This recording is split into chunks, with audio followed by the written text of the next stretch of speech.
Hello everyone, welcome to my channel learn with Faiza. आज हम nerve pain की सभी दवाइयों के बारे में सीखेंगे, लेकिन उससे पहले सीखेंगे कि नर्व पेन जो होता है हमारी बॉडी में वो क्यों होता है। तो नसों का दर्द होना, नसों में पेन रहना, तो ये क्या है उसके बारे में आज का हमारा डिटेल वीडियो रहेगा। तो myself Faiza Jakhwala, I am pharmacist and assistant professor. तो चलिएगा स्टार्ट करते हैं आज का हमारा वीडियो लेक्चर कि नर्व पेन की दवाइयों के बारे में आज हम सीखने वाले हैं। तो सबसे पहले हम सीखेंगे बेसिक ऑफ प्रॉब्लम से symptoms, causes, diagnosis, treatment and medicine options. तो ये जो सारे चैप्टर्स हैं वो आज हम वन बाय वन हमारे वीडियो लेक्चर में स्टडी करने वाले हैं। तो सबसे पहले अगर हम समझे बेसिक ऑफ प्रॉब्लम, तो नर्व पेन क्यों होता है, हमारी बॉडी में जो नर्व पेन होता है, जो नसों का दर्द होने लगता है, वो क्यों होता है। तो ये जो प्रॉब्लम है ये एक मेडिकल कंडीशंस है जिसे हम न्यूरॉन्स का वीक होना कहते हैं। यानी कि हमारी बॉडी में जो पेन होता है, जो नसों में पेन होता है, उसे हम नसों का वीकनेस होना कहते हैं, नर्व का वीकनेस हो जाना। तो ये एक मेडिकल कंडीशंस है जिसे मेडिकल टर्म में न्यूरोपैथी कहा जाता है, और उसे हम पेरिफेरल न्यूरोपैथी भी कह सकते हैं या फिर न्यूरोनल पेन भी कह सकते हैं, यानी कि न्यूरॉन में पेन होना, न्यूरॉन्स का दर्द होना। तो अगर हम समझे तो आप यहाँ पे देख सकते हैं कि यहाँ पे एक इमेज है। इस इमेज में दिखाया गया है कि ये जो नसें हैं, नसें में न्यूरॉन्स के अंदर आपको पेन हो रहा है, नसों में दर्द होना। अब हम सिम्टम्स से समझे कि अगर किसी को नर्व पेन है, नसों का दर्द है, तो उसे क्या सिम्टम्स दिखने लगते हैं। सबसे पहला जो सिम्टम्स है वो है कंटिन्यूअस पेन। जहाँ पे भी नसों का दर्द होता है, नर्व पेन होता है, वहाँ पे बॉडी में पेन होने लगता है। लाइकवाइज आपको हाथों में पेन हो रहा है, पैर में पेन हो रहा है, कमर का दर्द है, पीठ का दर्द है, तो वहाँ पे जहाँ पे भी नर्व्स है वहाँ पे आपको पेन होगा, काफ़ी ज़्यादा पेन हो सकता है। और आपके पैरों के तलवों में जलन होना, झुंझुनाहट सी फील होना। कई बार ऐसा लगता है कि हमारे पैर जो है वहाँ पे चींटियाँ दौड़ रही है, जिसके कारण आपको झुंझुनाहट सी फील होती है। तो ये भी एक सिम्टम्स रहता है। अनदर इज सुई चुभने जैसा एहसास होना। तो पैरों में ऐसा फील होना कि नीडल्स चुभ रही है, या फिर वहाँ से सेंसेशन चला जाना, नंबनेस फील होना, बर्निंग सेंसेशन होना। तो ये एक सिम्टम्स है। अब हम उसके कारण के बारे में सीखें कि ये जो नर्व पेन होता है वो किस कारण से होता है, किस वजह से होता है। सबसे पहला जो कारण है वो नर्व का डैमेज हो जाना, नसों में वीकनेस होना, न्यूरॉन्स का वीक हो जाना। दूसरा जो है वो नर्व्स का डैमेज हो जाना। तो नर्व किस तरीके से डैमेज होगी, कैसे डैमेज हो सकती है। तो हमारी बॉडी में हमारे वेन्स है, आर्टरीज है, वहाँ पे ब्लड का सप्लाई होता है। अगर उस नर्व में ब्लड का सप्लाई कम हो जाना, यानी कि रिड्यूस हो जाना, अगर ब्लड फ्लो कम हो जाता है तो उसके कारण हमारी जो नसें हैं, जो नर्व्स है, वो डैमेज हो जाती है। अगर वो डैमेज होगी तो आपकी नसों में पेन होना स्टार्ट होगा। अगर वो पेन हो रहा है तो आपकी जो नसें हैं, जो न्यूरॉन्स है, वो डैमेज होती चली जाएगी। Third one is diabetic neuropathy. तो डायबिटिक न्यूरोपैथी में क्या होता है, तो आप यहाँ पे देख सकते हैं, यहाँ पे है ये प्रॉपर अच्छे से ये न्यूरॉन है हमारी बॉडी में जो प्रॉपरली वर्क करता है। अब ये जो न्यूरॉन है उसमें आप देखिए कि यहाँ पे पीछे की साइड ये है माइलिन शीट। तो माइलिन शीट न्यूरॉन्स का ये जो एक्सोन है वो उसको कवर करती है।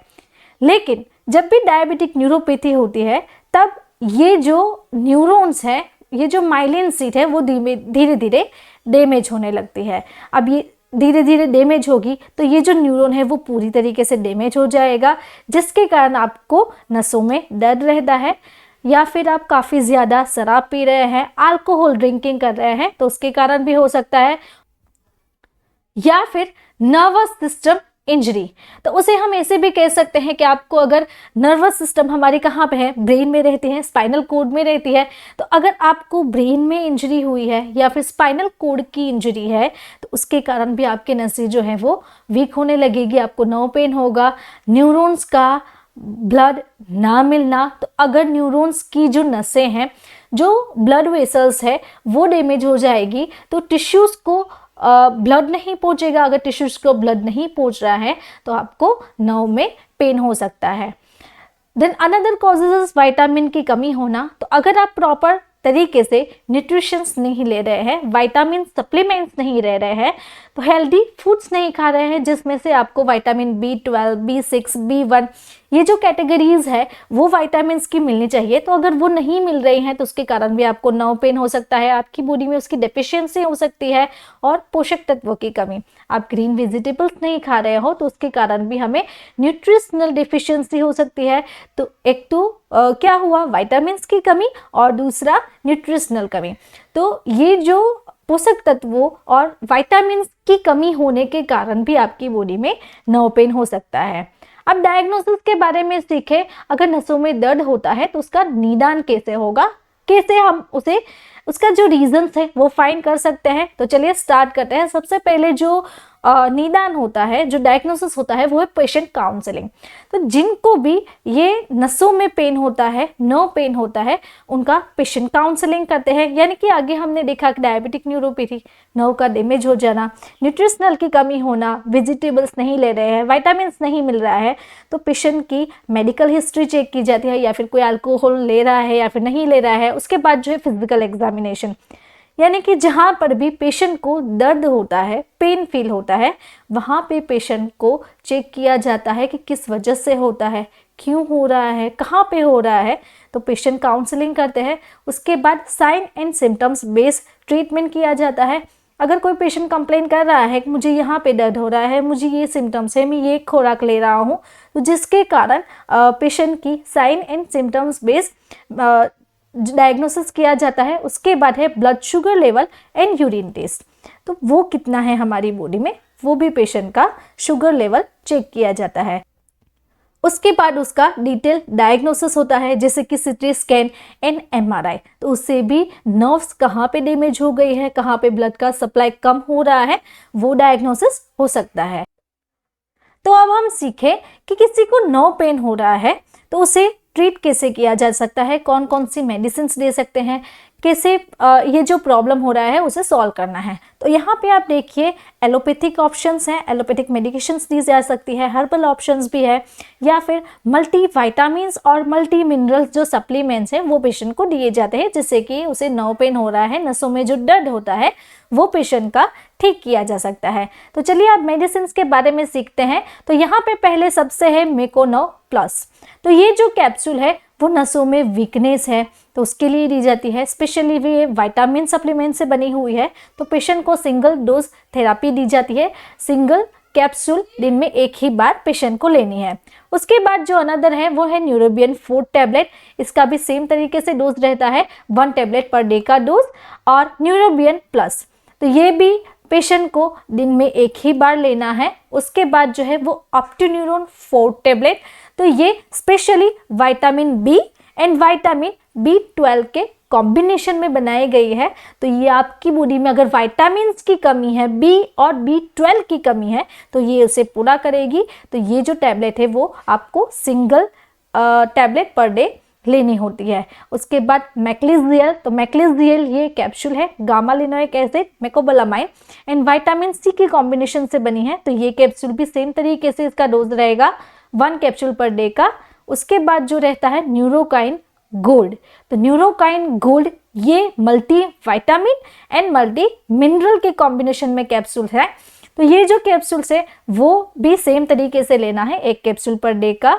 देन उसके बाद जो है स्पेशली आप यहाँ पे देखें, ये एक इंजेक्शंस है जो कि न्यूरोबियन 4 RF से नाम से है। तो इसमें भी विटामिन सप्लीमेंट्स हैं, जैसे कि मेकोबालामाइन, पायरिडोक्सिन हाइड्रोक्लोराइड एंड निकोटिनामाइड। तो ये एम्प्यूल्स फॉर्म में अवेलेबल रहता है। तो ये इंजेक्शन अगर किसी की नसें वीक हो गई है, बहुत ज़्यादा पेन हो रहा है, तो उसे IV यानी कि इंट्रावेनस एंड इंट्रामस्क्यूलर से दिया जाता है आफ्टर डाइल्यूशन। तो स्पेशली एडल्ट्स के लिए है। तो ये इंजेक्शन वीक में एक ही बार लगवाया जाता है। तो यहाँ पे आप उसका कंपोजिशन देख सकते हो, इस तरीके से एम्पूल फॉर्म में अवेलेबल रहता है। उसके बाद जो है वो न्यूरोकाइन गोल्ड इंजेक्शन। तो न्यूरोकाइन गोल्ड जो है वो mecobalamin, pyridoxine hydrochloride and nicotinamide injection, ये भी इसी कॉम्बिनेशन में रहता है। इसे भी सेम तरीके से पेशेंट को देना है 1 इंजेक्शन पर वीक। उसके बाद हम देखें तो यहाँ पे है रेसनल प्लस। तो रेसनल प्लस में प्रीगाबालिन, नोट्रिप्टिलिन एंड मेकोबालामाइन, ये कॉम्बिनेशन में ल्यूपिन फार्मा कंपनी बनाती है। तो ये इसे पेशेंट को 1 टेबलेट दिन में 1 बार या फिर 2 बार प्रिस्क्राइब किया जाता है। देन प्रीगाबालिन कैप्सूल, तो ये कैप्सूल पेशेंट को सिंगल डोज रहता है, 1 कैप्सूल पर डे, दिन में 1 बार या फिर 2 बार। Then gabapentin tablet, gabapentin tablet का 100 mg डोज रहता है, पेशेंट के अकॉर्डिंग दिया जाता है। तो 1 टेबलेट दिन में 1 बार या फिर 2 बार प्रिस्क्राइब किया जाता है। उसके बाद अगर हम देखें ऑइंटमेंट और क्रीम में क्या ऑप्शंस अवेलेबल है, तो ऑइंटमेंट में एरिगाबा ऑइंटमेंट एंड पायरिलॉक्स क्रीम। तो ये जो है वो पेशेंट को दिन में 2 से 3 बार अफेक्टेड एरिया, यानी कि जहाँ पे पेन होता है वहाँ पे अप्लाई करना है।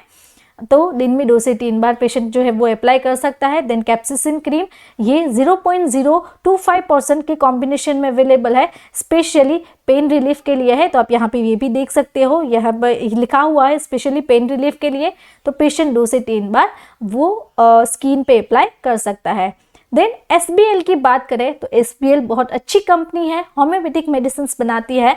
तो होम्योपैथिक मेडिसिन में यहाँ पे आप देखिए हाइपेरिकम परफोटेडियम 1x टेबलेट, यानी कि ये जो है वो पेशेंट को 1 टेबलेट या फिर 2 टेबलेट दिन में 2 बार लेने की होती है।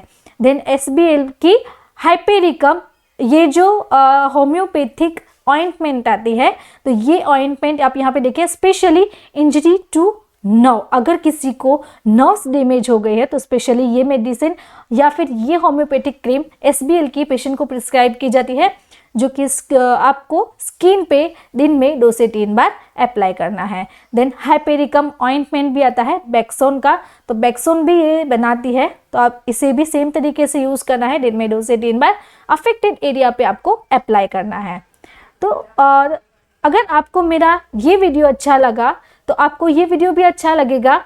ऐसे ही आपको मेरे वीडियोस अच्छे लगते हैं तो आप मेरे वीडियो को शेयर करें, मेरे चैनल को सब्सक्राइब करें और कमेंट बॉक्स में कमेंट ड्रॉप करें कि आपको अनदर कौन सी डिजीज़ या फिर कौन सी मेडिसिन के बारे में जानकारी चाहिए।